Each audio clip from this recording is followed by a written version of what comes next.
এতদিন আপনারা দেখছেন যে হচ্ছে আমার বাপের বাড়িতে সরিষার খাঁটি সরিষার মানে তেল ভাঙানো হতো, আর সেগুলো নিয়ে এসে আমরা খাইছি। তো আলহামদুলিল্লাহ এখন থেকে আর আর মনে হয় বাপের বাড়ির থেকে তেল নেশা খাইতে হবে না। এই যে নিজের বাড়ির তেল। আমার 1.5 বিঘার উপরে জমিতে হচ্ছে সরিষা করা হয়েছিল। তো প্রায় 12 মণ সরিষা পেয়েছি, আর সেখান থেকে এই যে 70 কেজি সরিষার তেল ভাঙানো নিয়ে আসা হয়েছে। তো মাশাআল্লাহ ভালোই তেল পাইছি না?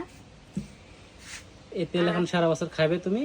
আর যেই সরিষা ভাঙানো খৈল পাইছি, খৈল আমি পান বড় আর দিয়েছি। এই সরিষা মানে তেল ভাঙানোর পর যে খোলগুলো হয় ওগুলো কিন্তু পান বাগানের জন্য অনেক কাজে লাগে বা অনেক উপকারী।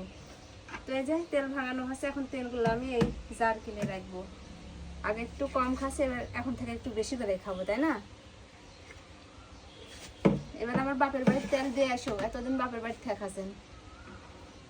বিসমিল্লাহ। তেলটা কিন্তু 2 দিন আগে ভাঙানো হয়েছে, আর এই যে মানে নিজ আনার পরে আজকে এই তেলগুলা জার কিনে তুলেছি। আমি মনে হয় পারবো না, তুমি ইয়া করো। তবে ভালো লাগছে যে ওই যে কিছুদিন আগে বললাম না যে আমি হচ্ছে সবচেয়ে বড়লোক। নিজের জমির ধান, নিজের জমির আলু, রসুন, পেঁয়াজ, আবার তেল সবকিছুই কিন্তু আমার ঘরে আছে, তাই না?